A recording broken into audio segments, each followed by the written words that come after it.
Hi guys, Nyasha. And it's Caleb. Welcome back to our YouTube channel. Yeah, welcome to yet another episode of our Roora series, and today I believe will be the last episode. Where we address all things regarding Roora. So today we'll be answering some of the questions that we got from you guys, and the first aspect of Roora that we're gonna get into is the preparation phase, right? Before we even get to the day itself, perhaps, my love, you could just take us through in terms of what the steps we took, what we did, and then also to add on to that, how you prepared as a guy. I'd say I think I may have started preparing a little later than I should have. Okay. Again, owing to the fact that I didn't quite have someone to advise me in that particular regard, Okay. at least before I had you. Right. So it didn't cross my mind that it would actually be better had I started preparing before you even came into the Right. picture. Yeah. Right. So I remember when I then told one of my big brothers in the faith about you and stuff like that. We started having these kind of conversations because, like I said, when I asked you out, I already knew that I wanted to marry you, right? So these are the kind of conversations that we already started having. Like, okay, what's the plan? What's the way forward? You know what I'm saying? However, I did start the preps a little later than I should have, Okay. like I just earlier Yeah. said. So yes, I think as a guy, if you already know that you plan on getting married, I think the same way you plan for your career from Yeah. as early as O level, A level, you already know when they ask you, oh, what you want to be? By Form 3, you already know that you have to get into the science class. You have to get into, when you get to A level, you have to do sciences. Yeah. When you finally choose your program, you have to choose a program that's in line with the career path that you want to take.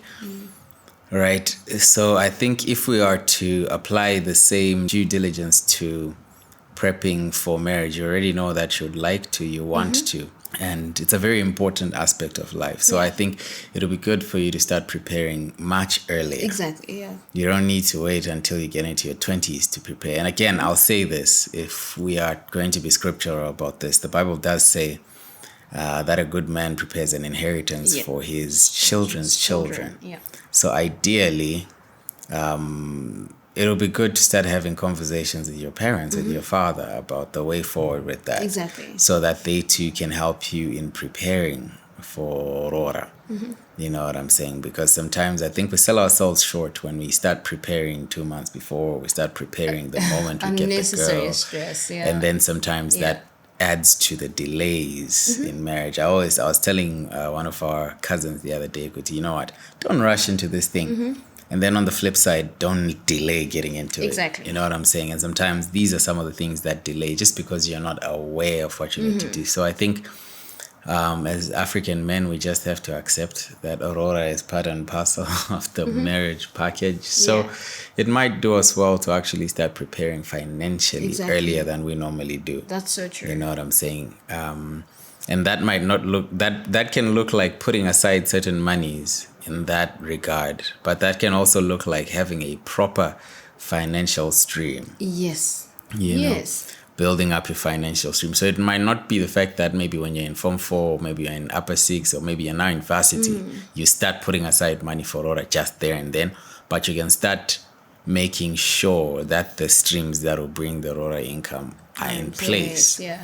And should there be enough now, at least you can now start saving towards that. Exactly. Because sometimes I think we are taught to save for houses, to save for cars, and then consider the marriage aspect. And sometimes we end up delaying ourselves more Exactly, than we yeah. should.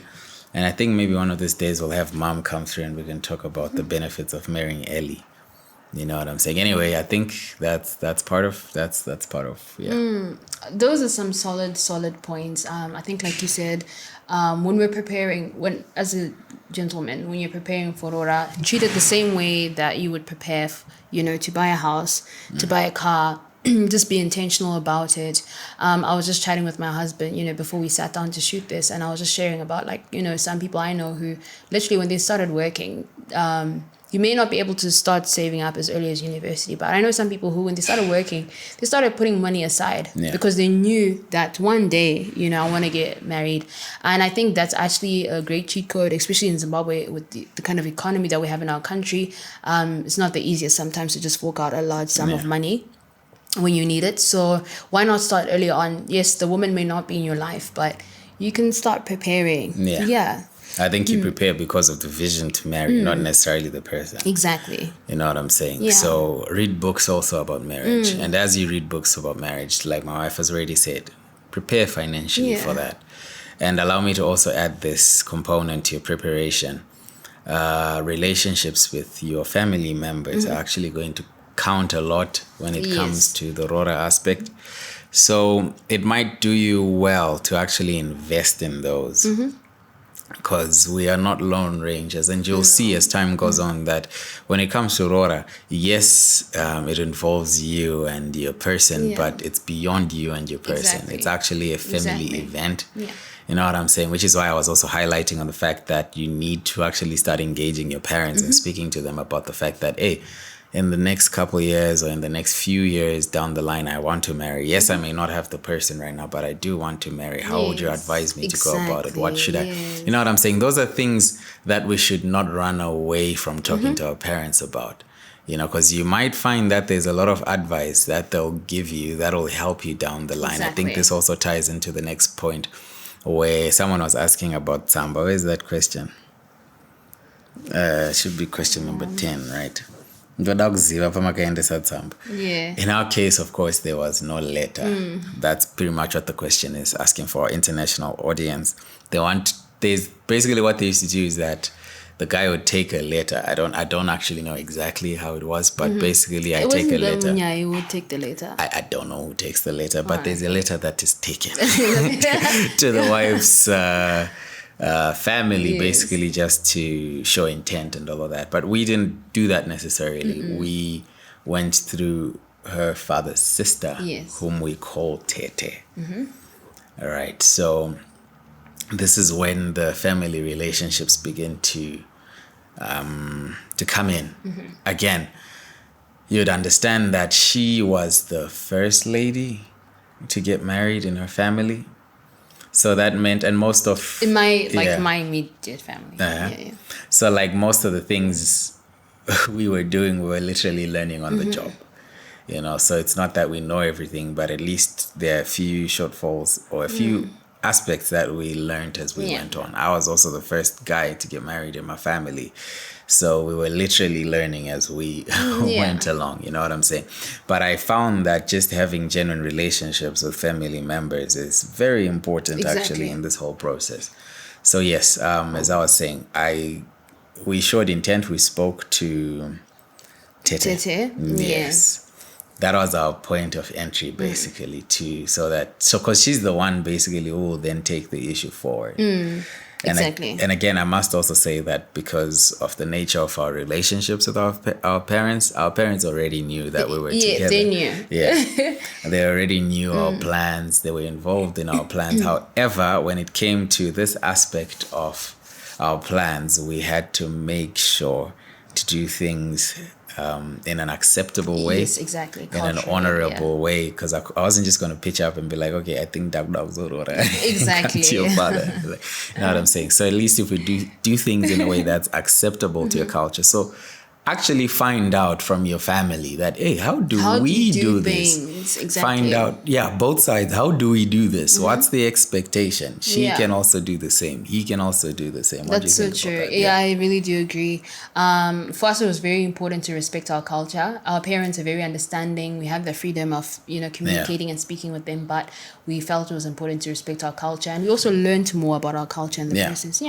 So with that being said, how did you actually know? So let's say to the guy that is actually prepared, financially, or really what are the indicators? How do you know that, okay, maybe I should take the step forward and, go ahead and pay Roora? I think those are person specific because I think for us, in our case, I think like I already mentioned that I already knew I wanted to marry.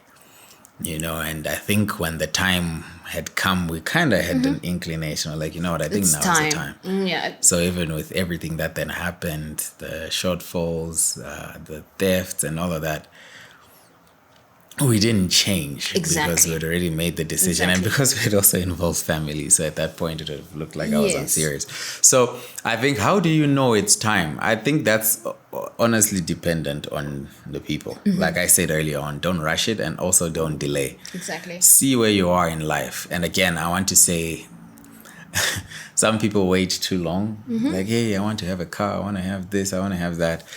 Like, there's nothing wrong with having those things. However, why delay starting your life for material For material things? things, oh my goodness. You know what I'm saying?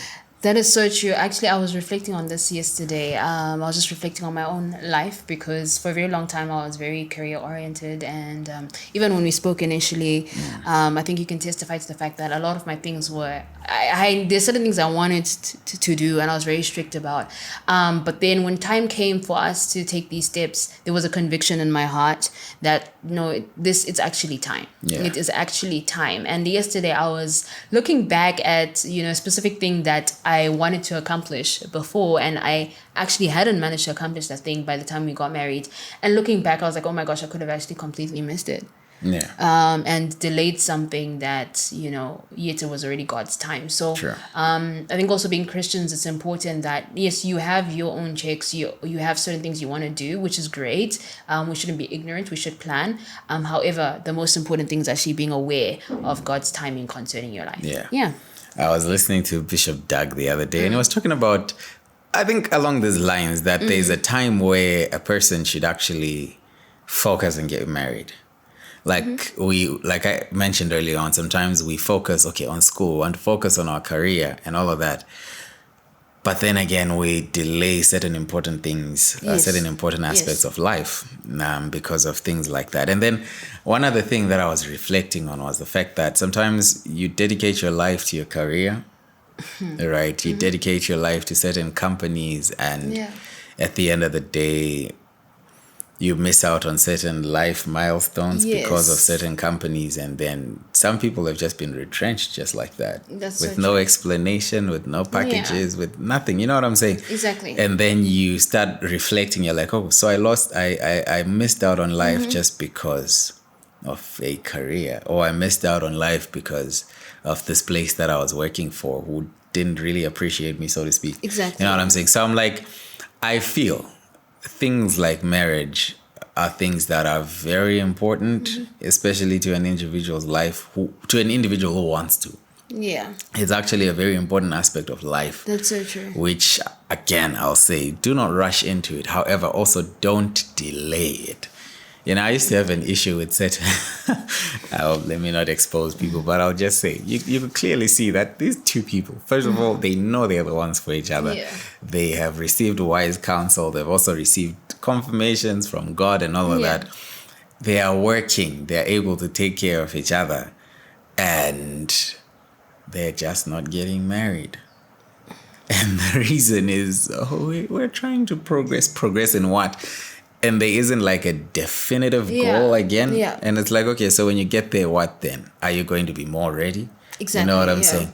And I recall having another conversation with someone who was in that particular boat. And I was like, hey, so now that you have entered, would you have done it earlier? And they were like, yeah, sure, I would have. I don't know why I delayed, kind of thing. And I'm like, you see, so I just started to formulate a particular mindset about that. Again, what we're saying is not a final authority. It's Of just course. advice from what we have learned and come to know. So yeah. Yeah, so let God have the final say in your life.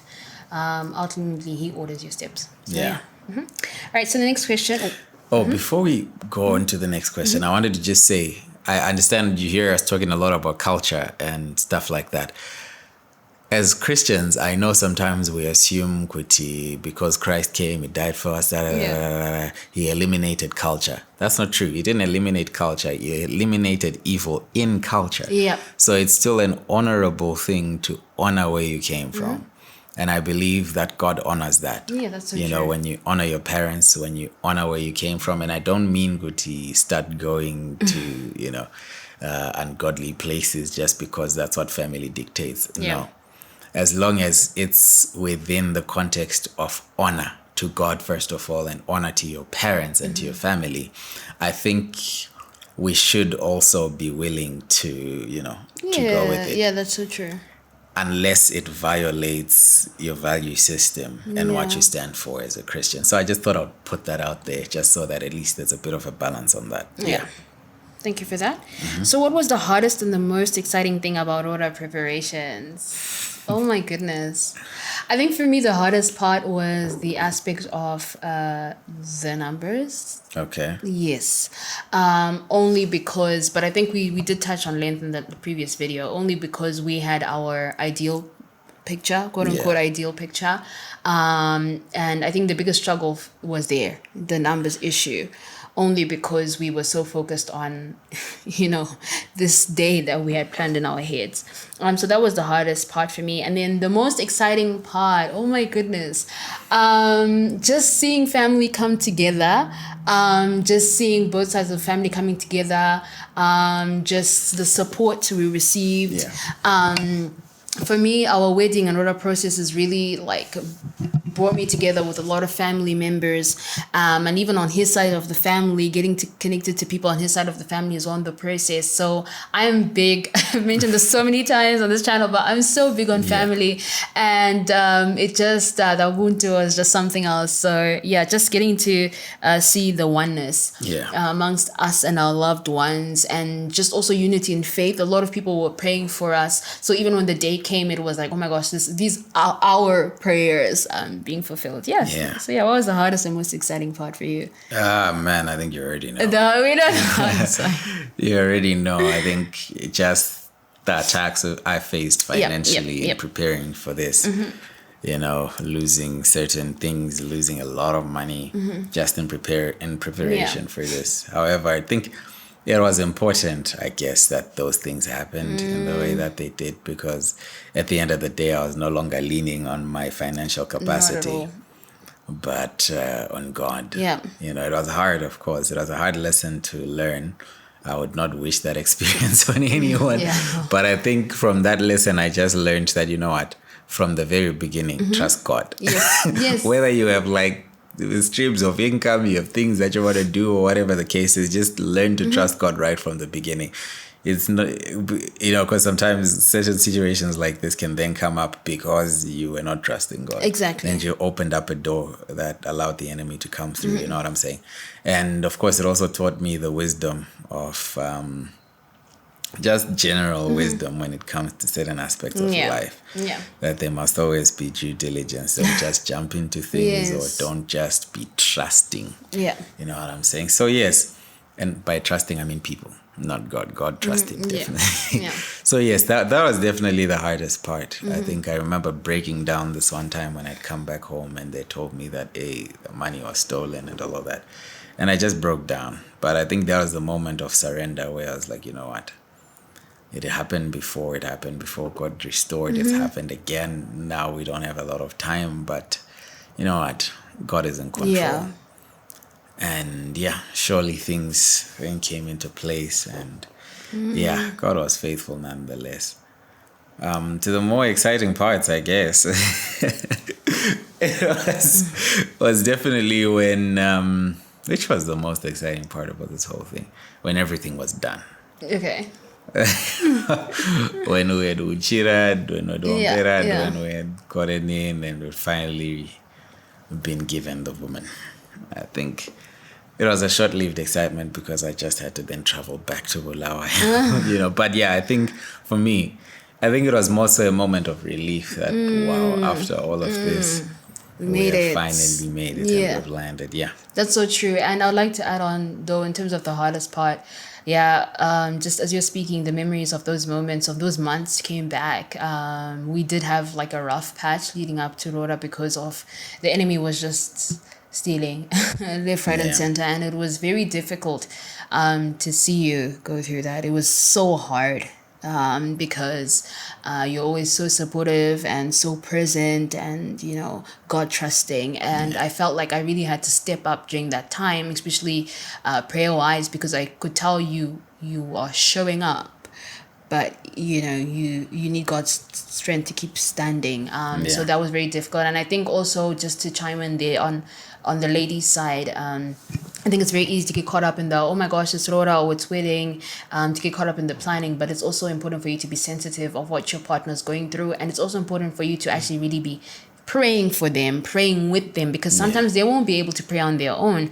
But if you're praying, making moments to pray together, you never know. Like, those may be the little moments that energize them and strengthen them. So let's also not be ignorant as ladies in that regard. And even when it comes to the prayer aspect, it's something that you can start doing well before you even meet the one.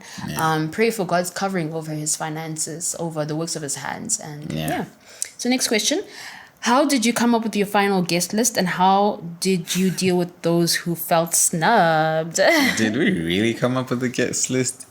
I think, like we've already mentioned, that we had a numbers issue. However, I think just understanding that the thing was not really just about us, and there was more to the whole event than our own, desires and all that. We allowed our parents to go ahead and handle that aspect of the event. Exactly, yes. So initially what happened was I wrote down a list of some people I wanted at the people that I really wanted there. My husband did the same. He wrote down a list of the people he was going to come with, and then our parents also invited some people close to them. But I mean, after we handed in our list, pretty much the ball was not enough. It was out of our hands. We were fully aware that it was not just about us, and we're so grateful for our parents for just sticking with it, with how they felt, because the day was exceptional. So how did we deal with those who felt snubbed? I think, I don't know, from your end, did you feel like were there people that you left out that I don't think so. Because I think on his side, his advantage was that they came so far. So and it's Roora again. So I guess it was a bit chill. Because again, I was not expecting to take a big entourage of people. Just the people that are necessary to be there, to escort and all of that, and friends to help. So I don't think for that particular event we experienced much of that, did we? Maybe you could possibly have. Okay, so on my end, the people, remember our Roora was divided into two. The initial negotiations, which were core people. So for me, there was really no debate there. It was my parents, grandparents, Anatete, Anambuya, close people. So there was I don't think anyone was offended there. I think the only issue came on the aspect of that we knew that we were going to have the white wedding. So with the Roora, there were certain relatives that we left out because we felt like it's Roora. Like, it's not everyone. The entire clan doesn't have to be there. However, we did have like a few people who invited themselves, which in the moment I was not amused with. I really was not, because I felt like, why can't people just respect the fact that it's not like they're paying for anything. And I felt like, I don't know, that part was a bit hard for me initially, because I felt like, okay, understand that it's not that we're not inviting you because we don't want to, but it's the fact that there's a bit of a limitation. But I remember at some point my parents were like, if they want to come, let them come. And honestly, I come from a very close-knit family, even with the extended. So once I realized, my parents had let it go, I was like, please come through. And to be honest, even those people who invited themselves were a good time. So I'm glad they came. I'm glad they came, So I think that's where the lesson then comes through, that, sometimes it's okay to let a little loose. Because you understand that your life has been a blessing to other people. To other people, yes. Your parents' lives have also been a blessing to other people. So it goes beyond just you. Exactly. In that particular moment. I think it's also honorable to allow people to celebrate you. It's honorable to allow, what I'm saying, others to celebrate you and to be a blessing to you. You know what I'm saying? So, And I think that's a solid point, my love, because to be honest, I realized that those people who invited themselves, it wasn't because like they had bad intentions. They just wanted to come and purely celebrate. And there's nothing wrong with that. Of course, it's different from if you know that you have people that do things on the side. That's different. But in our scenario, So that's how that was. So are we saying it went from 25 to 130 because you wanted, or because the parents influenced? Did you know everyone who came? So it went to 25 to 150 actually. So initially we can't say it's because we wanted initially. However, we came to an understanding of why it is that the number got there. Right. I think we've really touched on this one. It was the fact that we realized that there are people that have seen us grow up. They had an influence in our lives, and they were still present. Our parents being influential in the family circle, but also in the church setting. So yes, to answer the second part, did we know everyone well who came? Yes, we actually did pretty much know everyone who came to Aurora. Right. So yeah, and again, amazing people. Tell us, Jesse. We are giving you the tea. And then the next question. Indoda kuziwa Jesse from Kukumbira list. I think we've touched on that one, right? With that, for us, we went through Tete. Tete is the one who then delivered everything. She's the one who delivered the news to the family that, we were asking for a date. She's the one who told us about the date. Yeah. She's the one who brought in the list of the things that are needed and all of that. So, yeah. And then the next question. Is a huge celebration necessary, e.g. hiring a venue? No. Okay, I knew already would be full of offices on this one. Okay, so my husband definitely it's a no. It's a no. You feel it's a no. It's not necessary. Yes. I would say that it's not necessary. No, it's not necessary. But I would say that celebrate your event however you see fit. However you see fit, however you want to celebrate your event. There's no rule in terms of how you can and should do it. But make sure that whatever you're doing, you can afford it. There's no reason to be in debt. Yeah. This is one thing that, a lot of people who had gone before us would advise me. Like, there's no reason for you guys to be in debt because you want to have an extravagant event, be it Roora or wedding. No. So if you can afford it, why not? If that's what you want, It's your day at the end of the day. So do what pleases you. Yeah. I made a post the other day about this stuff, and Kevin was like, hey, Go big and have me and then hire me to do your event. I was like, "Nah, Kevin, Mira pressure." For those of you who don't know who Kevin is, I'll just insert some of his stuff. The best. If you can get Kevin to do your wedding, please just go ahead and do so. So it's not necessary. So for us, we did. The venue was my mom's garden, and which is absolutely stunning. She put a lot of work into that. She loves landscaping, so it looked beautiful. And then we did go decor. Which I would like to give a shout out to the lady who did our decor, Bouncy Beef, Yan Mutari will also insert her handle. She is a 10 out of 10. I had one meeting with her, showed her the vision, she delivered, and so highly recommend. For catering, we did have catering, but my mom, she is into the events industry as well, so we had her team do that. So it wasn't too stressful. And then I want to know how you managed the spiritual attacks or the times when you were being attempted during the time you were planning your Roora. That's one. Attempted to do what? Anyway. How do you also manage expectations versus reality of Roora? The Roora you'll be dreaming of. I feel, what if it doesn't go as perfect as I imagined? Okay. Oh, that's a great question. Okay. Attacks. We'll start with the issue of attacks. I think you just have to be prayerful. That's our only God. Very. To be prayerful and be aware that actually these are attacks. Yep. Because sometimes you can be unaware. I think there's a time where, what was happening? I don't recall. There were certain delays in some of my shipments. And I think it was maybe on the third or the fourth delay where I was like, wait a minute. This is actually, something is going on here. This is actually an attack. You know what I'm saying? I was like, you know what? I think what the enemy is trying to do with some of these things is to distract me and to keep me anxious. Yes. So that I'm not at peace to discern what the Spirit of God is directing me to do, or to have peace of mind to do the things that I need to be doing in preparation. You know what I'm saying? So I then realized, at least I realized that, you know what? Sometimes attacks are not as big as you think. No. Sometimes they can be little small things just to distract fights. You. Even fights between, the two of you. They can be little things to distract you from the main goal. Yeah. Because the enemy will fight marriage at any level. Whether it's from you choosing the wrong person or when you're finally chosen the wrong person, planting seeds that should sow division. Yeah. And should you be able to conquer that, there will always be something you know, to fight you getting married. You know what I'm saying? So just be aware. Yeah. Just be aware. Just be prayerful. I Yes. think just as the word of God tells us that watch and pray. Watch and pray lest you fall Exactly. into temptation. So his plan, one, is to distract you. Two, to cause your faith to fail. Yeah. Right. So Jesus said to Peter that, hey, the enemy wanted you. You know what I'm saying? But I Yeah. have prayed for you. You know, so it's because of that Peter did not fall like Judas. That's so true. He was able to get back up and to strengthen his brothers because there was prayer involved.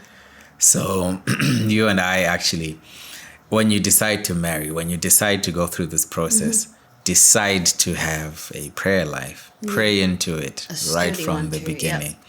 Because that will be your covering. For sure. Remember that marriage is a God-ordained thing. It's Yeah. supposed to accomplish, you know, a kingdom mission and an agenda.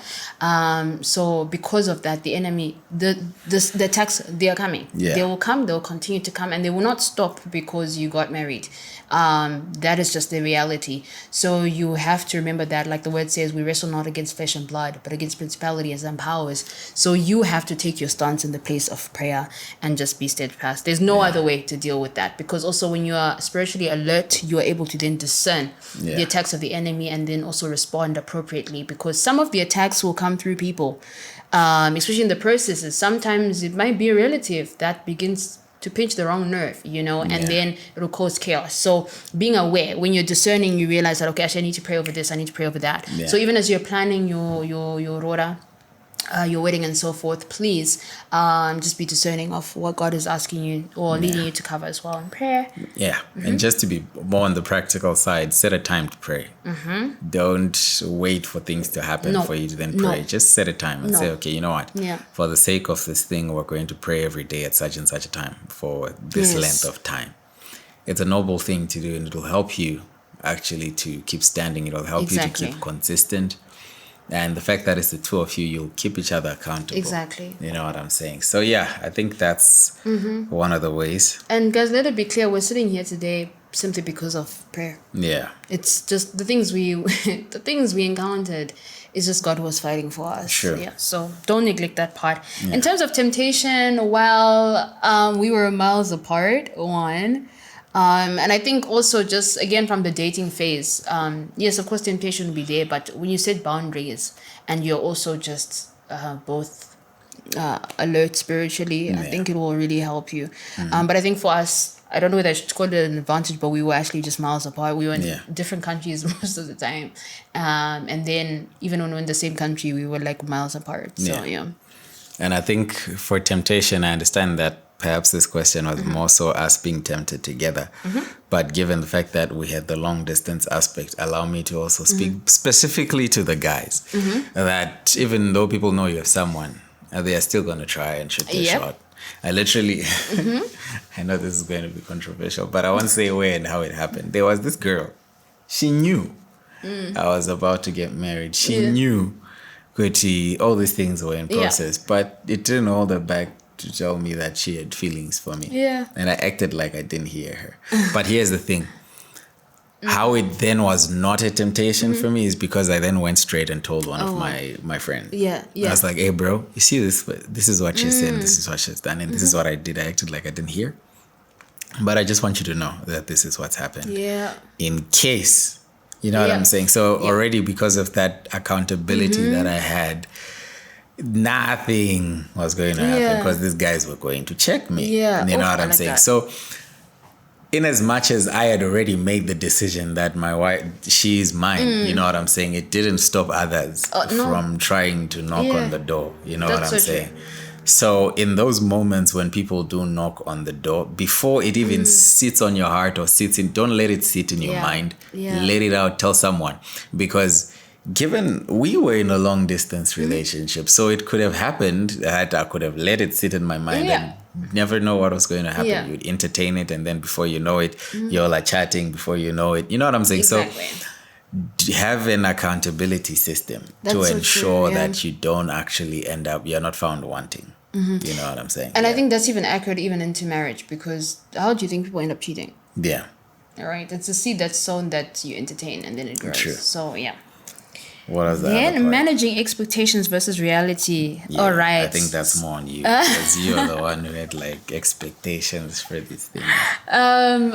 I think that understand that when you're planning events of this nature, that things can go wrong. Things will pop up and come up.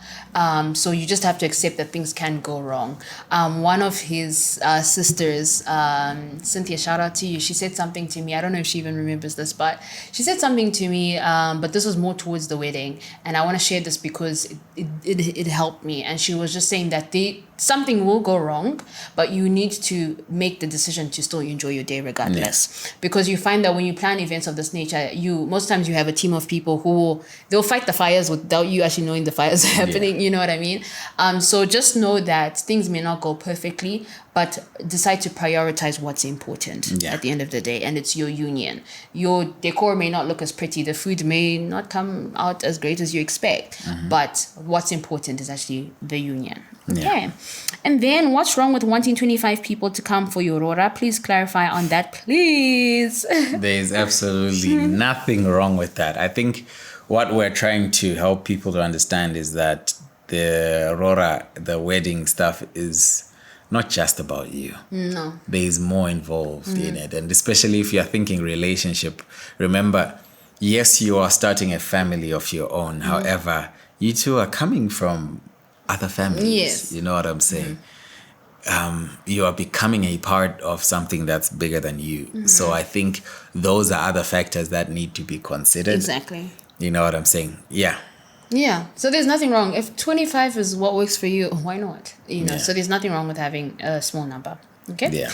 Then our last question is, what is the number that you had? I think we answered that, 150. How did you manage the cost on and for the day? Because I truly believe in a small, intimate Roora with immediate relatives, family, and friends. Yeah. Wow. So when it came to the cost on that day, okay, correct me, my love. I don't know how. Okay, so culturally, according to my understanding, please correct me if I'm wrong.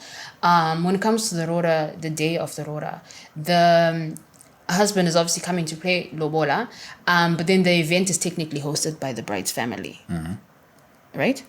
Technically, right? But then obviously as a couple, you can also chip in to finance whatever's happening.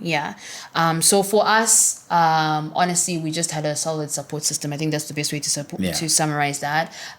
We were, again, our desire to have a small number was because we wanted to do something we could afford, but then our family came on the table and they were like, hey, this is what this event is, this is what it means to us, and we are here to support the cause. So you find that aside what we could do, let me just say the little that we could do, because honestly our support system was amazing. We had family members, friends, people were like, okay, I'm a chip in, I'm gonna do this, I'm gonna do the videography, I'm gonna chip in, I'm going to do I'll bring in the PA system, I'm gonna chip in, I'm gonna bring the drinks and things like that. So you find that by the time people contribute, a large amount of things would have been sorted out. Yeah. So I think this then brings us to that point we raised in the last video, that allow people to be a blessing to you also. Develop good relationships with family, with friends. Friends are actually very important. Siblings are very important when it comes to these things. Can't Those overemphasize. people, oh my gosh. So key. Yeah. So key. Develop those kinds of relationships. You are not a lone ranger. You shouldn't endeavor to be a lone ranger anyway, because when it comes to these things, you do need the support. Even if you say you have a lot of money and you're the richest person and you can do this thing by yourself, no, you cannot. You're not an island. You still need people. Okay, so I think one of the most important takeaways for you in this video will be to really create relationships and begin your preps in good time. That's so true. Relationships are important, and the process to marriage is a gift that is awarded to us. So when God grants you the opportunity to walk that journey, commit it into His hands, and He will truly walk with you. And as we come to close of this video, we really want to truly thank our family members, friends that stood with us throughout the process. Honestly, the day would not have been what it was without each and every one of you guys, and we appreciate you so so much. Like my husband said, guys, cultivate the relationships around you. Sure. We were there for friends, not because we had to, but simply because we we thoroughly wanted to be there. And when it was our turn, our friends showed up, showed out, traveled from all over the country. Our family members as well. So you're not an island. Life is a beautiful journey, and the people around us season it in such a beautiful way. So Yeah. continue to grow the relationships around you. And as you prepare to get married, as you get married in the future, we wish you nothing but the best. We love you guys. We love you all so much. Stay blessed. All right. Bye for now.